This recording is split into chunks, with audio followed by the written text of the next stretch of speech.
Guys, attendance enabled, so mark it as soon as possible.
Still only 53 people. Was there a class from 9 to 10?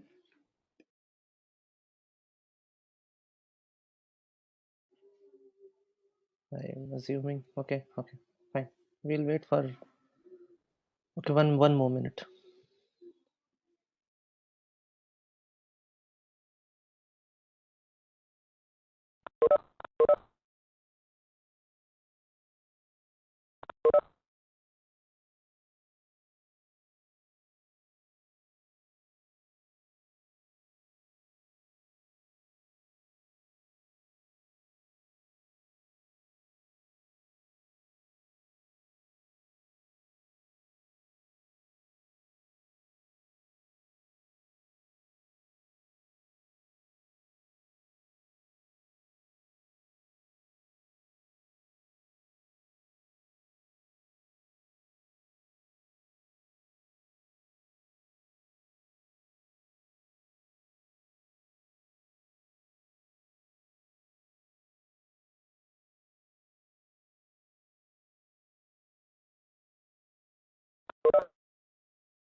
So we've reached 60, I think.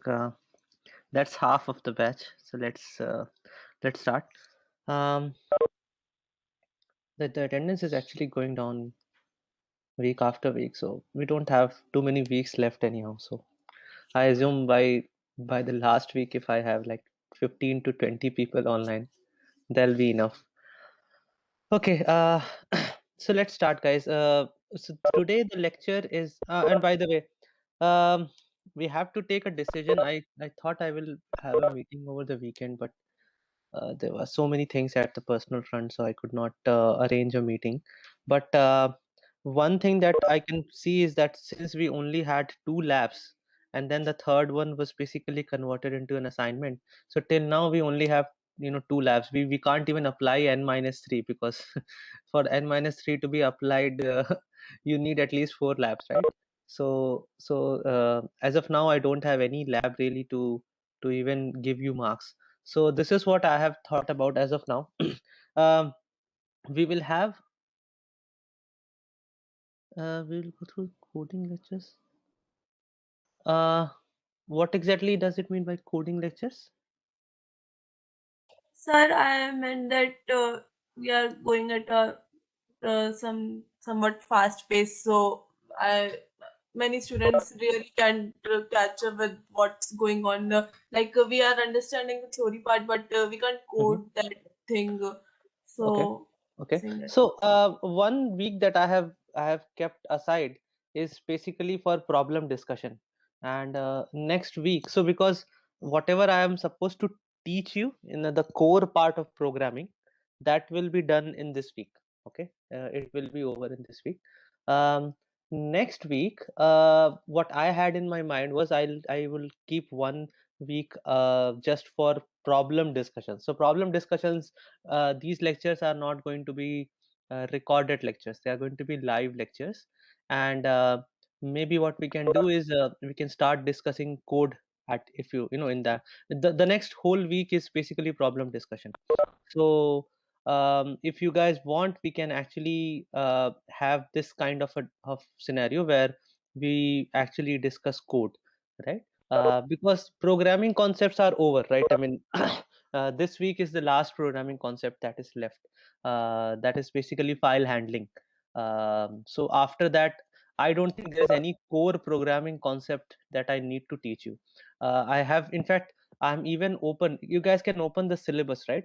Let me just share my screen.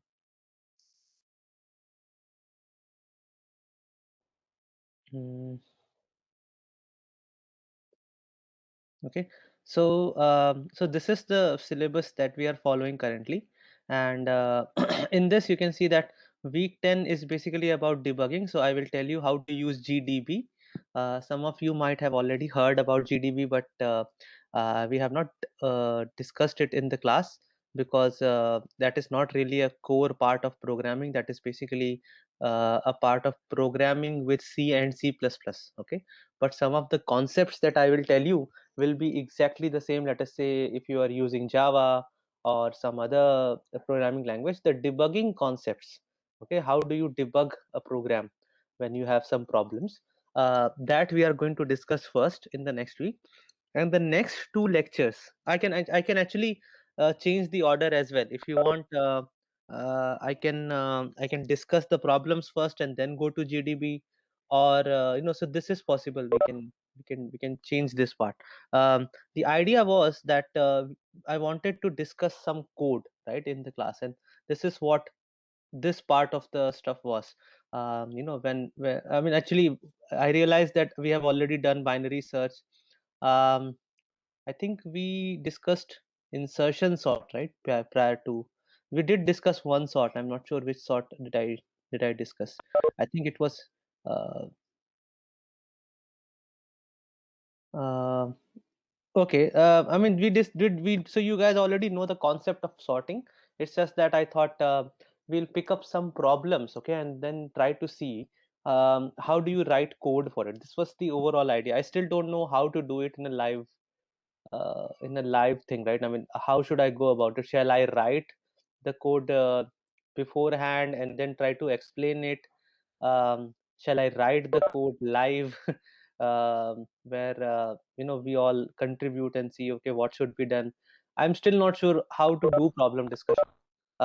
But yes, the idea is that next week 2 lectures are devoted for discussing code. So uh, I'm not sure how to do it. You guys can probably give me a feedback that this is what we would want in those 2 lectures. Okay. Um, and GDB is 1 lecture.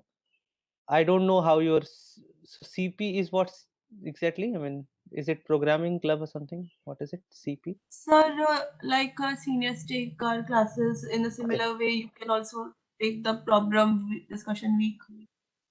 I don't know. That is what I don't know. How do your seniors take Sir, classes? they just share their VS Code screen and they start taking the theory first and then they take problems. Okay. So they start with the code and then as they write code, they tell you some concepts. Is this what they do? Yes, sir, yes, sir. Okay. Okay, fine. So in that case, I would say that we won't be able to do so many problems, right? Because then maybe I can pick up one or at max 2 problems in both classes, and I can also like open up my Vim and show you guys how some code is written. Um, that could be one way, right? I'm not sure what other way can we do this. Um, so, think about it, right? Would you like me to discuss some specific problem? Let us say um, something from your programming platforms or something like that, or would you like me to just pick up some generic problem like a sorting problem or a searching Sir, problem? Yeah. sir, your code is too vast, sir. So it's very difficult to understand, sir. Okay. So, would it be better that we discuss some of the code that is already given to you guys in Yes, the sir. class? Yes, Okay. sir. Okay. Okay. So then do this. Have a look at the code again and just so one thing that I can clearly see is that the linked list code is actually quite huge.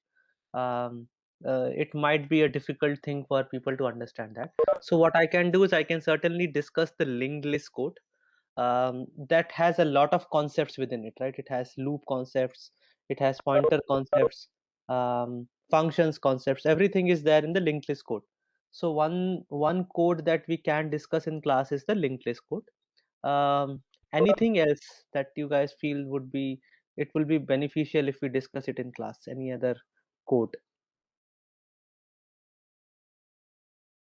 Because from I have to I'm still making the last lecture for this week. I will probably upload it by today evening. um but so Ria, what was the issue with whether was the issue about sorting, or you were not able to understand sorting with respect to structures? Did Yes, you sir. understand? Sorting it with respect to structure. Okay, that part I understand, and that is it's a simple concept, but I will like once I tell you, it will be very simple. Okay, so that I will tell you. So basically, would everyone agree that the lectures, at least one lecture, we are going to devote on discussing the linked list code and the structure sorting code, right? We agree to this part. Think about others, okay? Like we'll have one more lecture where we can discuss any code that you would like. In fact, I'm also fine that you come up with some program that you saw somewhere else, and you say that let us discuss this. I am open to it, right? The problem discussion lectures are live lectures where Tia, whatever. I mean, at the end of the day, just tell me what I should do. How can I help you guys with code? Okay. I personally feel that I've had this conversation with certain students on email as well. That unfortunately, in a coding or a programming subject, the amount of teaching is very limited, right? I can teach little, you have to learn more. That is the idea, right? And you can learn more by practicing. I can also see that my email load has gone down, right? That when I there was a time when I used to receive like 70 or 80 emails per day. Nowadays it is down to around 10 emails or two or so, right? So it means that either I have taught very well or that people have stopped studying. um, either way, it's difficult for me to understand what is it. I'm expecting people have stopped studying. uh, but that is the problem, right? You should not stop studying. You should, in fact, if the concepts are harder, you should practice even more. uh, uh, uh, Basically, yeah, we have to discuss. I don't think we'll be able to discuss more than four problems in two lectures. At max four problems, actually. So I can understand linked list one is a very good one to discuss because it has a lot of code and there are so many concepts in that code that if we discuss them line by line, you will be able to understand a lot of things. Okay, there may be many gaps in your understanding that when we discuss those things, those gaps will be filled, right? As I said, there are that code contains code for loops. It has code for pointers, functions. There are so many things in the linked list code. So your concepts will be cleared, and the structure sorting code, it has concepts related to arrays, structures. So that too seem to be very logical uh, things to discuss in the class.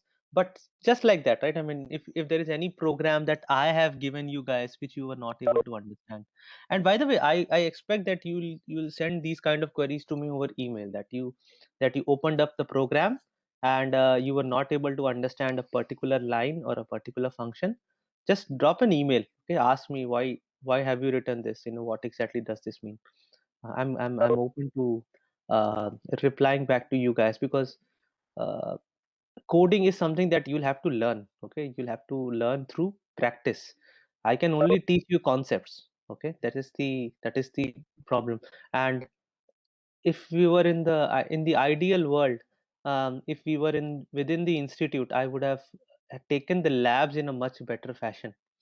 It's just that my hands are tied. I can't really do much. My TAs are even assigned additional tasks, so I can't even force them to take much, right? I mean, so this is what I am deciding to. I've decided to actually give you away two problems for this week, and you guys tell me when should I upload them. There will be no demo. Okay, I'll just upload two problems, and I'll give you 3 hours to do those two problems, right? So it's like 1.5 hour plus 1.5 hour, two problems, and it will be a, so we'll count it like a two lab things, right? I mean, see, we have to have so many labs so that the n-3 thing can actually be applied. So it will be a lab without demo, but sometime you'll only get 3 hours to do the problems. Okay, and you'll have to upload the answers on this Google Classroom. Okay, so let's decide upon it. Tia, is the Friday slot now good? Can I just upload the questions again? There is no demo as of now, but we would like to have this 3 hour coding thing, right? Where you do the code, you write the code, and you submit it somewhere. I will. We have the online GDB option available, um, but I will also check with Shweta. I checked out the name. It is Shweta. So I'll check out the name if Shweta can help us in using some kind of online platform for it. Um, but it will be in the morning, right? This is in the night. I mean, I'm talking about in the night. We'll have this kind of programming thing, and don't worry, it won't really be it won't really require you 3 hours. I mean, don't think that from my side there are basically 1 hour problems, so essentially you should get only 2 hours. But I'll give you 3 hours, and you code and submit it, right? So that is the only way I can manage it right now. With so many constraints, I cannot force TAs to take any kind of demo. um, uh, Acha, हाँ, right, that is right. Oh yes. Oh, this is not a bad idea actually. We can still have the labs without the demo within the slots, right? Uh, that is right, because the problem is the TAs are not available. I can give you the problem and you can do it there. Oh yeah, that makes sense, Mohit. So what I'll do is I'll prepare the problems. So we'll use those slots. Okay, whichever slots you guys have. You might have it on Tuesday, Wednesday. The other batch might have it on like I don't really remember got it on Tuesday and who's got it on Wednesday.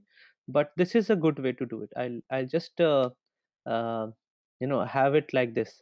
And okay, let me think over it. I'll probably do the labs like this. Your IT plus on Wednesday. Acha, okay. So I think the CSAI plus will be on Tuesday or Thursday. I'm not sure. Maybe on Thursday. I'll check with the other batch. So yeah, what I'll do is I'll just in that case I'll just give you one problem. It will be a 2-hour slot, right? I'll just give you one problem. Submit the solution within 2 hours. That is. Uh, okay. So then I'll just give both of you one problems each, and you'll get one and the other batch will get one, and we'll have a lab without demo. I have to give up on the demo part as of now. Okay, thank you guys. Let's start with the part. I mean, it's not too much. The only thing we have to discuss is basically linked list. So this is why I took up some more time. I'm sure some of you might have already seen linked list or worked with linked list. So it should not be that big a deal. But the reason I'm discussing linked list is because this is going to be very helpful for you to understand pointer concepts. Okay. So for example, we did not really discuss why do we need malloc other than just allocating you know a dynamically sized array, which by the way I think modern compilers anyhow allow you to do. Okay, so we have not really discussed why do we need pointers, why do we need um, um, they have to be free, Devjyoti, at that time. This is the idea.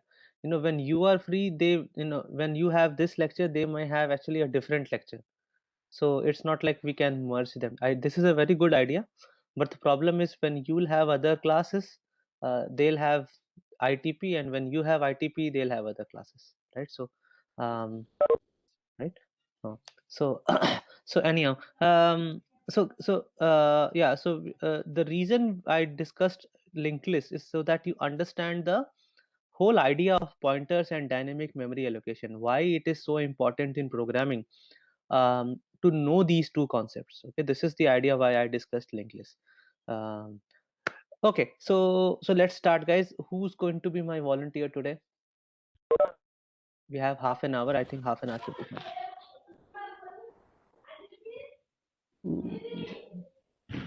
Someone's mic is on. Okay. Volunteers for today?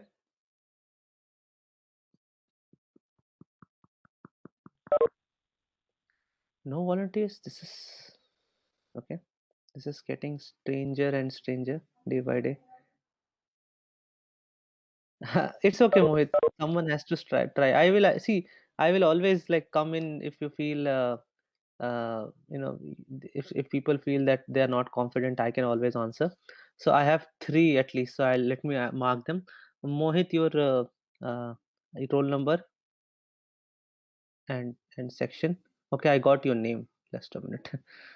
I was just scrolling through IT section and I got it. um, it's okay, Akshay. Yash, your roll number and section. IT 66. 66. Okay. And Palak, your it's 30, right? 30 IT. Okay, IT 30. 30. Okay, and Akshay, it is 8, right? Hmm. 98. Okay, guys. So let's start.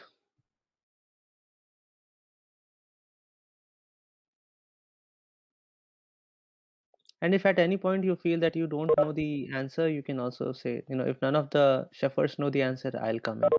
Okay? So let's start, guys. So as of now, I'll mute myself and you guys can start.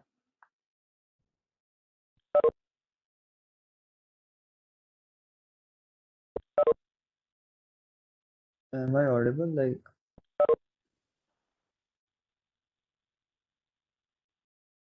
Yes, you are audible. okay. So, like, questions like first, arrow operators is basically it's just a shortened form so that we can use what do you call it? Pointers to signify the what do you call it? We use arrow operator as a short form to use pointers in list, not list. It is basically when we use structures. So the structure variable, whenever we have to assign any value, we use the dot operator. But whenever we use pointer asterisk, like so we need to put in brackets, so it becomes like complicated. So we just use a shortened form of it. That is the arrow operator, which is basically minus then the greater than sign. It is basically combination of two operators, which the computer recognizes as a different operator, which is known as arrow operator.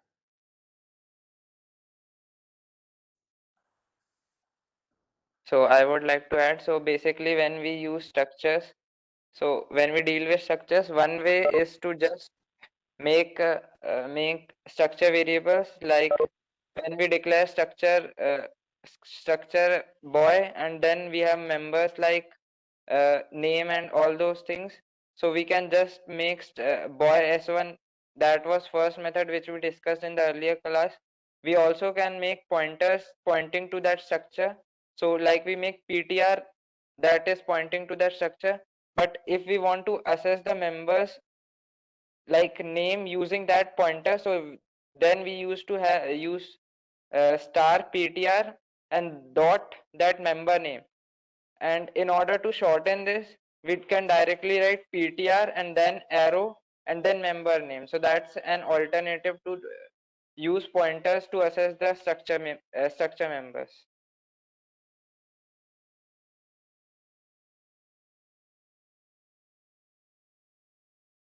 So I think Palak has just given a very simple explanation on the chat. If that part has any issues, if you don't understand this, you can simply ask.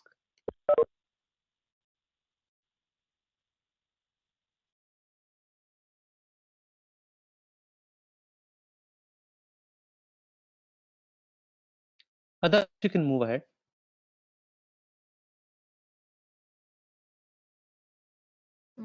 Okay, so I'll take up the next question, that is, what are self-referential structures? So basically, a structure having a member element that refers to the structure itself is known as self-referential structure. So basically, in a structure template, we can declare a pointer variable which points to the structure itself, or it can point to any other variable of the same kind too. So if we tell it, we can define it as struct and the name of the structure, that is maybe example node. So struct node, and then we can define its structure members, that is int value, and struct node star next. So here the next pointer points to the structure variable type, that is node.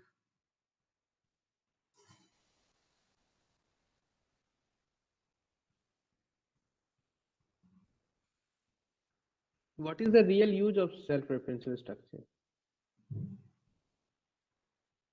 So the basic idea behind self-referential structures come from linked list. So in linked list, we have to store a data, and we also have to store the address of the the address of the second memory location, that is the memory location after that data. So there we have to store the address of other variables. So that's where the self-referential structures come into place or used.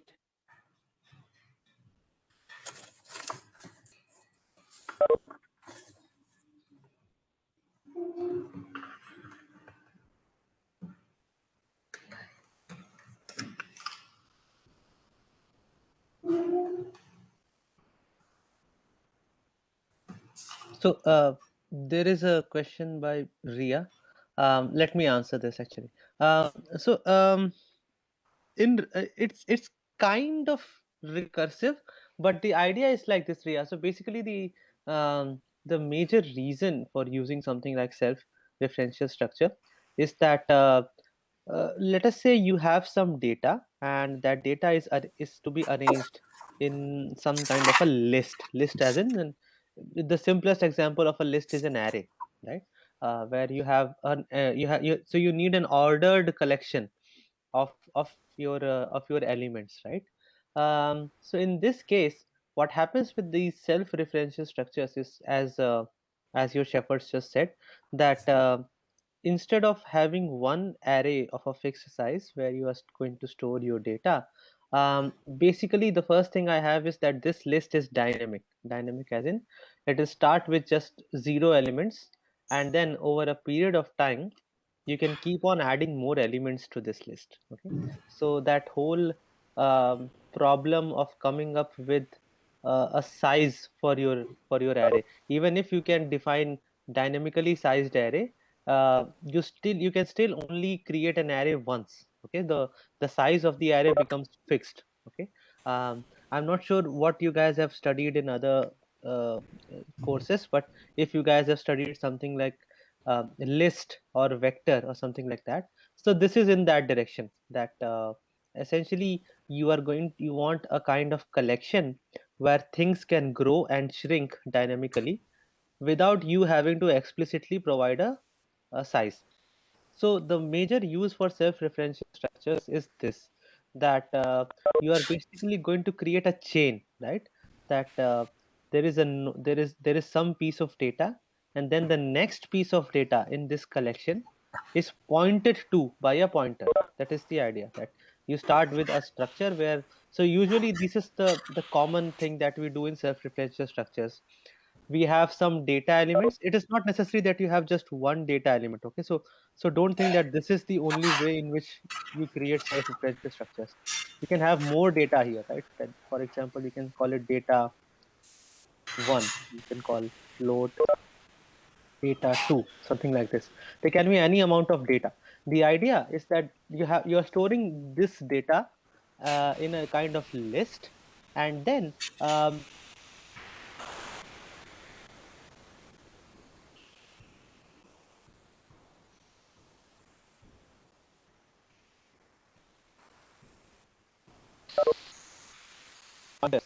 instead of the contiguous, right? Implicit as in nth element will be Sir, in the your memory audio was nth not element. coming, sir. Pardon? So your audio was not coming from last 30 seconds. Oh God. Thank you guys. I'm not sure what happened. Can you It's guys fine. It's fine, sir. see? Acha. Anyhow, so the idea is something like this, right? When you create a linked list, or when do you need a? Is it still breaking, guys? No, sir. Okay. Okay. So maybe some issue at my end. The idea for self-referential structures is that you now, instead of looking at, let us say, a particular integer as an integer, I start looking it as a data item. So I need to store a set of data items, and their order is also required, right? You have to maintain the order. So in such a case, one way to store them is, let us say, using an array, right? So you say, I store 5 at ARR 0, I store 18 at ARR 1, I store 23 at ARR 2, so on and so forth. Now here, the pointers are actually implicit as in you know that ARR1 is going to be sitting at exactly the same location where you know it is, right? So right after ARR0, you will have ARR1. Right after ARR1, you will have ARR2. Right after ARR2, you will have ARR3, so on and so forth. So you don't really need a pointer to link them together. But now imagine that these elements, these data elements, are at different locations in the memory, right? Then how do you chain them together, right? How do you know that where is ARR0, where is ARR1, where is ARR2? One very simple way to do that is that you maintain a table, right? So you say ARR0 is at this location in the memory, ARR1 is at this location in the memory. Okay, so this is one way to do it, that you store n pointers in a table, and you say if I want to go to this particular location, this is where it is. But then you are still having the same problem. Now how do you create the table, where do you keep this data? So this becomes a little messy.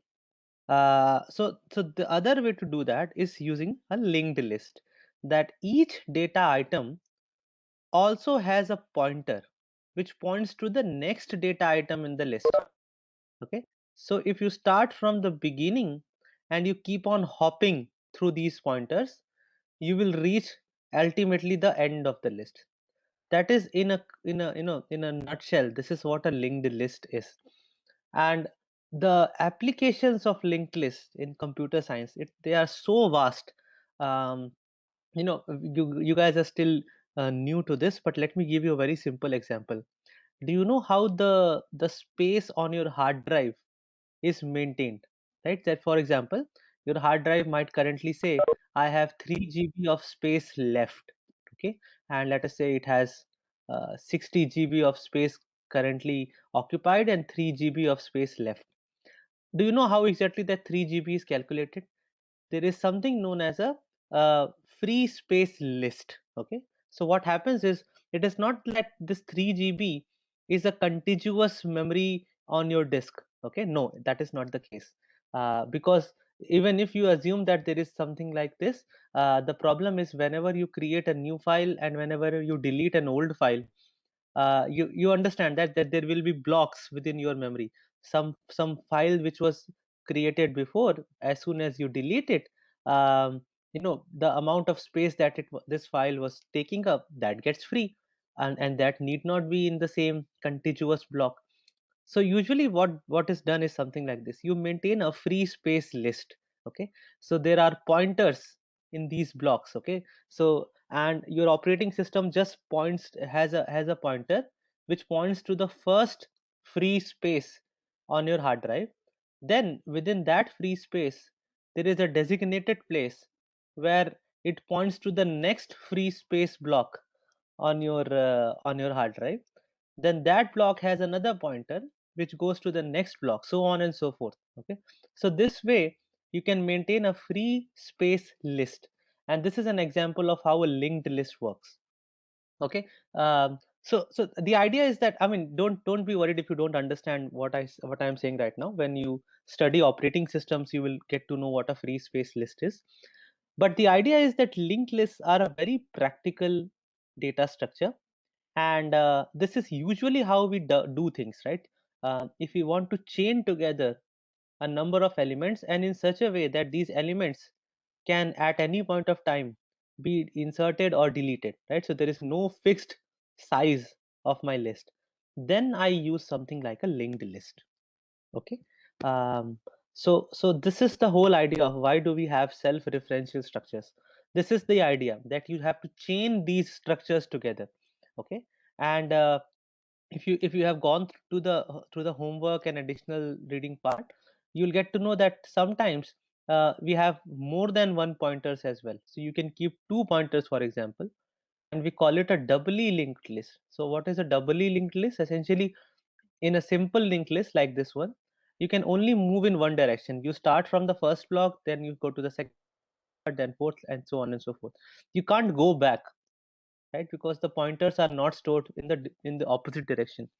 But you can also store two pointers in your structure, and then you can move both ways. You can start at one end and go to the other, and then start at the other end and go back to the first end. So all these things you will study in data structures, don't worry. The idea is that programmatically, the only concept you need to understand is that there is something known as self-referential structures. The moment you understand self-referential structures, you will get to know how these are used in data structures. Okay, that is the only concept you need to grasp. Yeah, sorry, Shepherds, you can move on from here.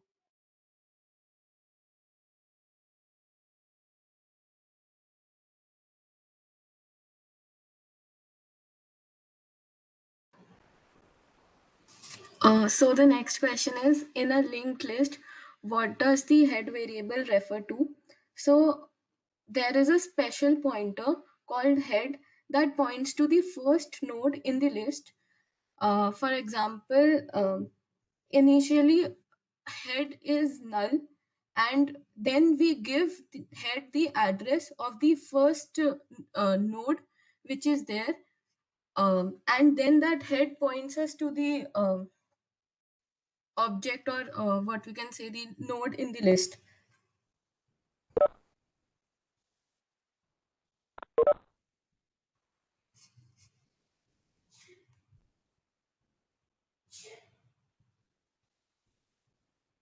So you can use this as an example.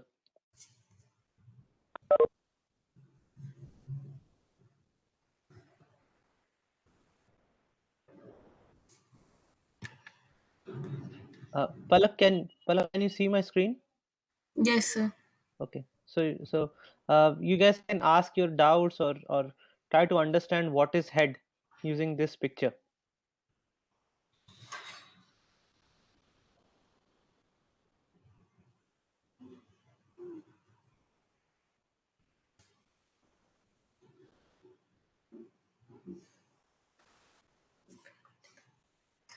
So if no one has any doubts, where is the head stored? So head is basically, uh, we can declare a pointer variable and we can insert a value in the head.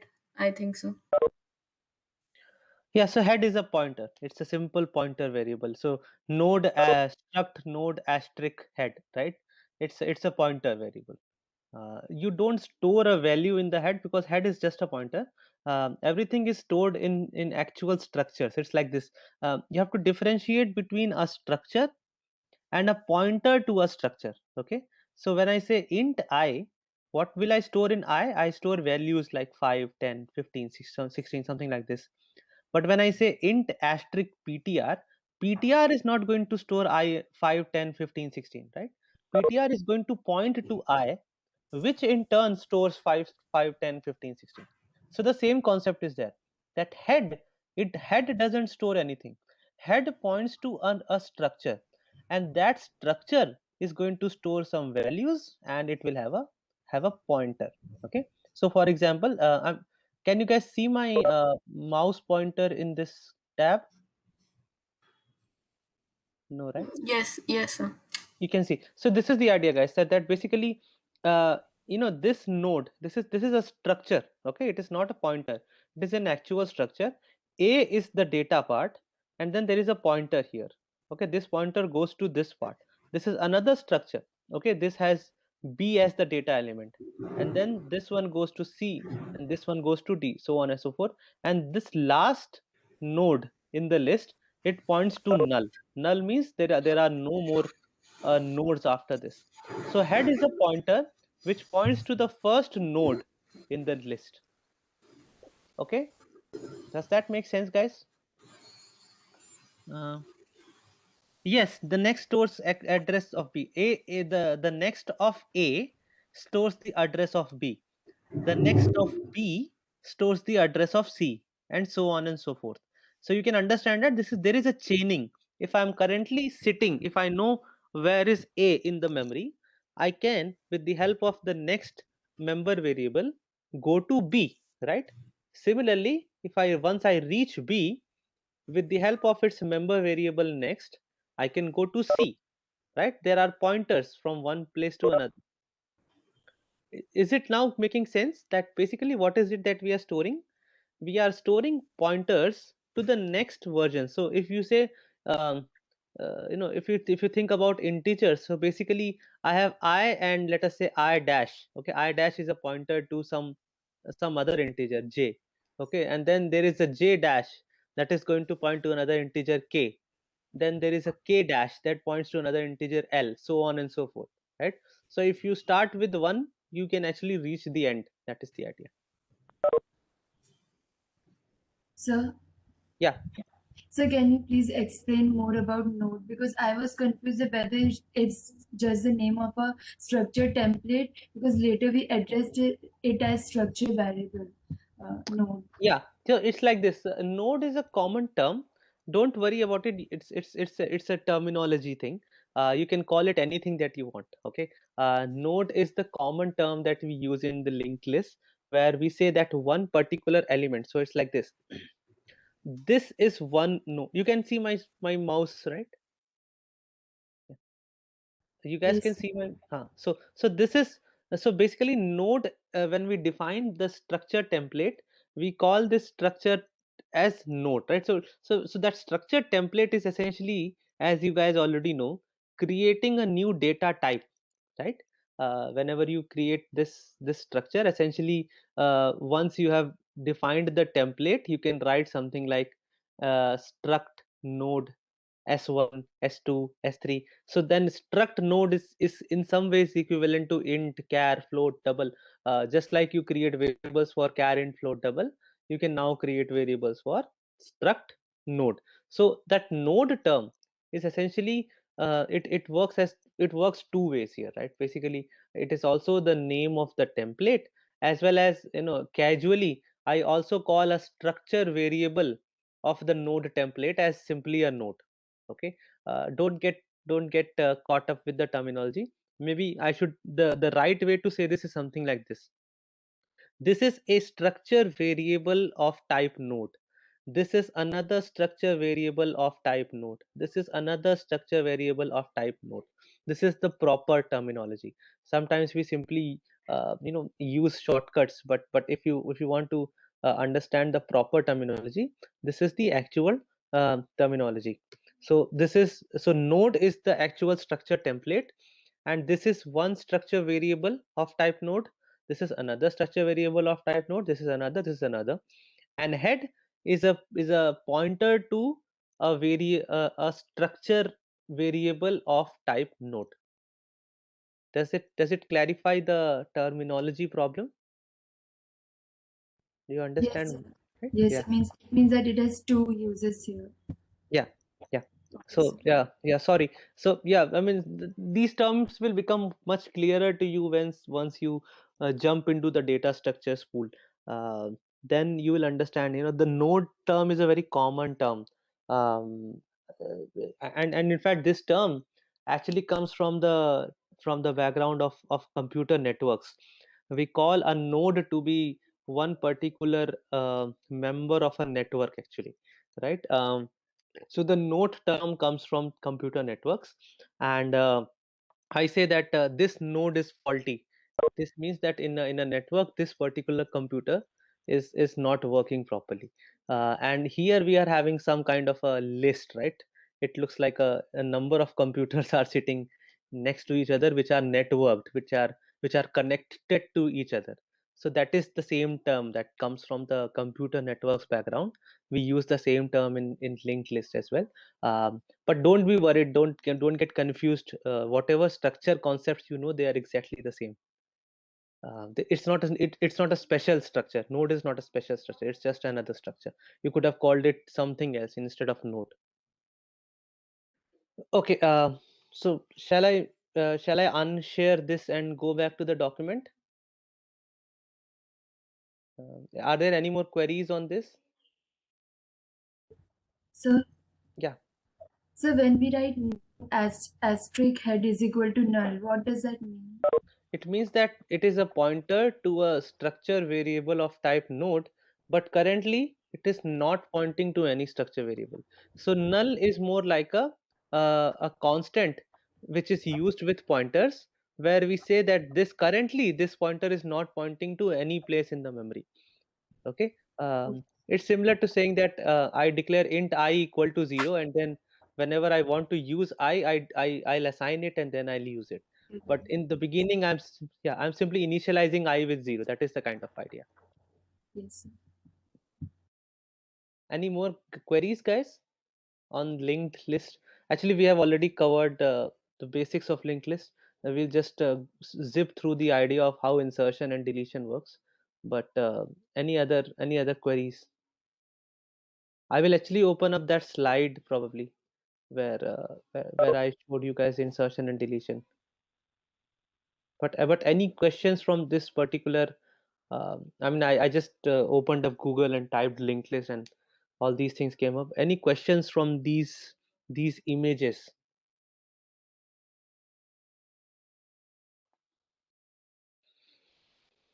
Okay, so I'm hoping that that part is clear now. So I'll just unshare this.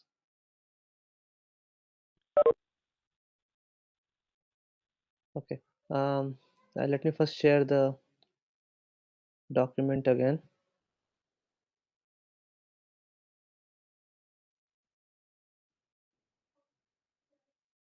Okay. So what is the next question? So basically the insertion and deletion, these are the next things. Let me just open up that diagram. Where is it? Stack, queue, linked list.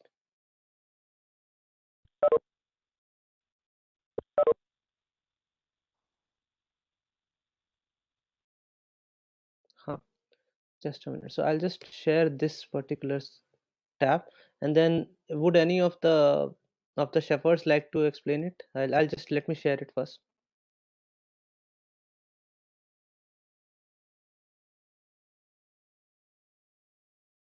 This is actually much easier.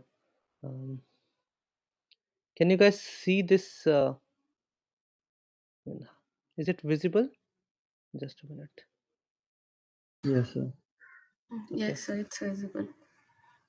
Okay. So this is just the place where I created this this diagram. I think you guys can start from here itself. Would anyone like to explain it, or? I can try. Okay, go ahead. I'm muting myself. So, like in the first one, like we have only one node, so which is the head, and it has a value assigned to it that is 50, and the pointer is pointing to nothing because it is pointing to null. Then we use the command insert after 50, 35. So 50 is basically the whatever node के बाद हम लोग नया node डालना चाहते हैं मतलब whatever new node we want to insert have to first specify the previous node का data which we want to like add.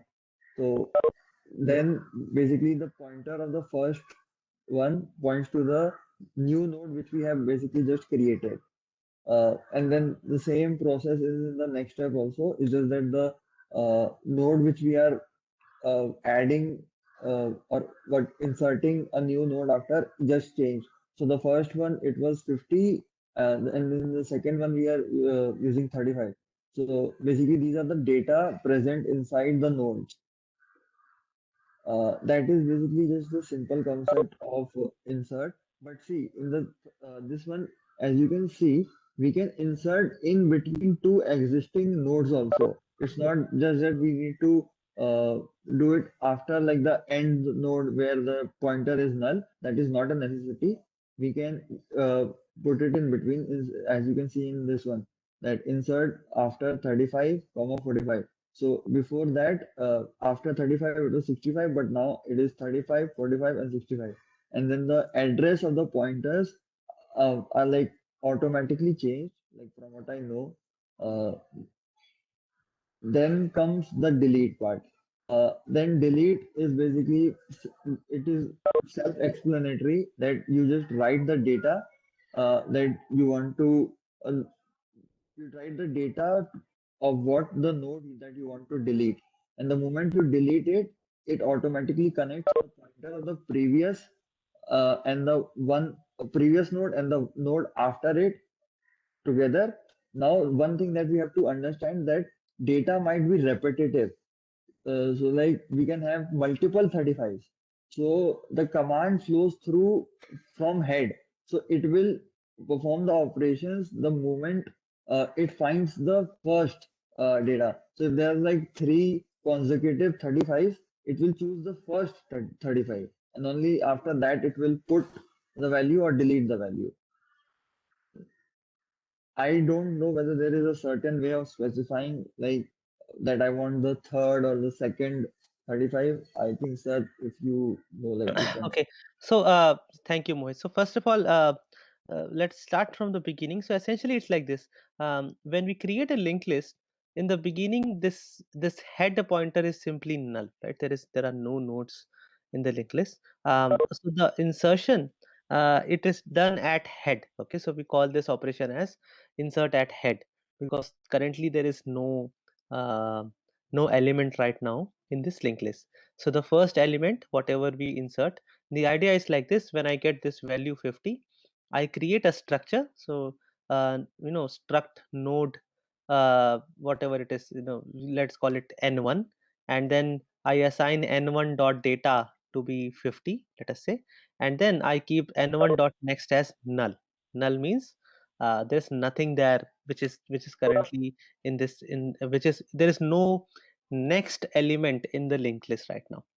And then this head pointer, which was essentially null in the beginning, we simply say head equal to address of n1 ampersand n1, whatever you call it. Okay, so now head has started pointing at this node. Okay, now from here onwards, the insertion in linked list is done like this. um, the you in an array, how did we used to insert the values? We will basically say insert it at index I. You can do it here as well. It's just that we are not really maintaining any indices, and generally when we um, when we do this, we actually don't use indices. This is the idea.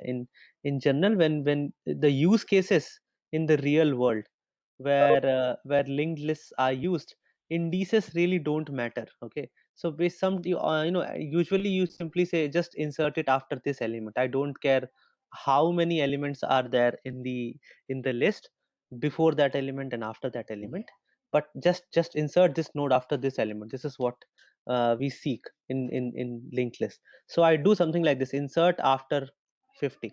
Okay, so basically my job now is find out in this linked list where exactly is 50, and then insert this node after 50. This is the idea. So again, I create a new instance, struct node, let us say n2, and I do n2 dot data as 35 and n2 dot next. Okay, now currently there is nothing in this list right after 50. So then 35's next remains null.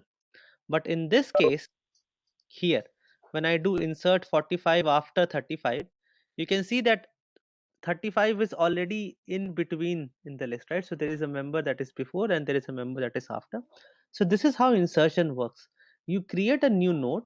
Okay, you change this next pointer to point to here. Okay, and then this next pointer points to here, right? So this is the idea in that in linked list, these nodes are, you have to imagine it like this: they are lying at different locations in the memory, and the only way to reach from one node to another node, again, sorry if I'm using the term node, whenever I'm saying the term node, it means structure variable of type node. So whenever I want to go from this point to this point, I follow the next pointer. And in order to insert something, I just change the next pointer. So now 35's next points to 45 and 45's next points to 65. So this way, 45 gets inserted between 35 and 65. This is the whole concept of insertion. And the same thing is done during deletion. If I want to remove an element, 50 was currently pointing to 35 and 35 was pointing to 45. If I want to delete 35, I just change this pointer to point here directly. So then this gets removed from the list. And sometimes when the node that I am deleting, that is the first node in the list, I also have to adjust the head. So now if I delete 50, the head now starts pointing to this node. So this is the overall idea of a linked list, that they are basically a collection of nodes. Each node links to the next node in the list, and insertion and deletion are done in such a way that basically you create a new node during insertion and you just manipulate the pointers. Okay. um, if let us say there is a node called I and there is a node called J, and I have to insert K in between I and J, then I's next will start pointing to K and K's next will start pointing to J. And this is how we insert something in the linked list. And the opposite happens during deletion. I simply short circuit stuff, right? So basically, if K is present between I and J, I change I's pointer, I's next pointer to point to J directly. And now K is out of the linked list. Okay. I understand that it might be a bit too advanced linked list, but I hope that when we discuss the code next week, you'll get more clarity. Okay, but still try to at least, yeah, go ahead. So these boxes represent blocks in memory. Yes, these boxes represent blocks in So, memory. so then when we insert 35, we insert 45 after 35, then ideally it should have override 65 because an extra block cannot be created in the memory. No. This is the idea that why cannot we create extra blocks? Sorry, it is basically a variable, right? When you do struct, it is similar to saying struct node S1 was already there. Now I'm doing struct node S2. Yes. Right, so S2 is another variable, so you can create another variable in the memory.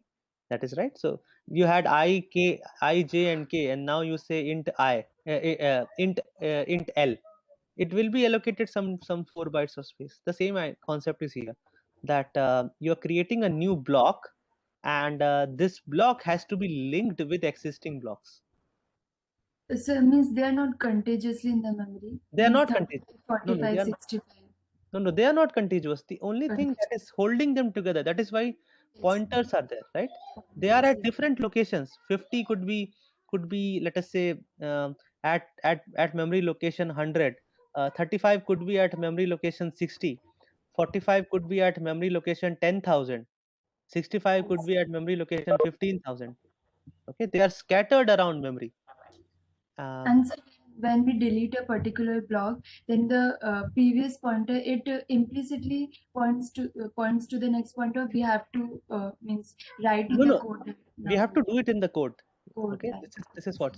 So when you go and read the code for insertion and deletion, try to match it with this, right? That what happens when I do an insertion, what happens when I do a deletion.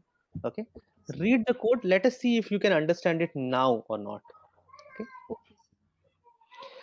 Okay, guys. So we will discuss the linked list code also in the next week.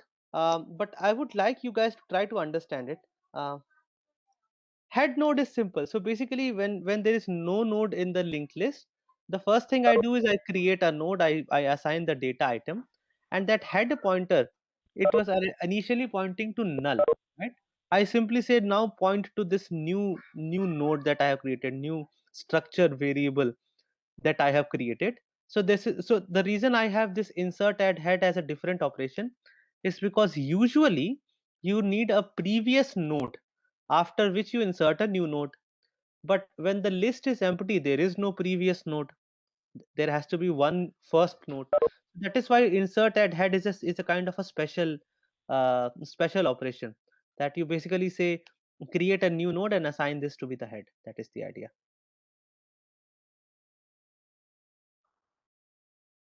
Okay. So guys, have a look at the code once more now. Okay, go and run the code once more. Go and read the code once more. If you still don't get it, of course you can send emails, or we will discuss it in the next week as well. Okay. Thank you guys, and we'll have the labs like this week. It's kind of offline labs. There will be problems, but there will be no Viva. Okay. So let's Sir, the break. assignment that you gave of 2 labs, it will be counted as lab or assignment? No, it will be assignment. It will be for your theory evaluation. Okay. Okay. Okay, guys. Thank you. Bye.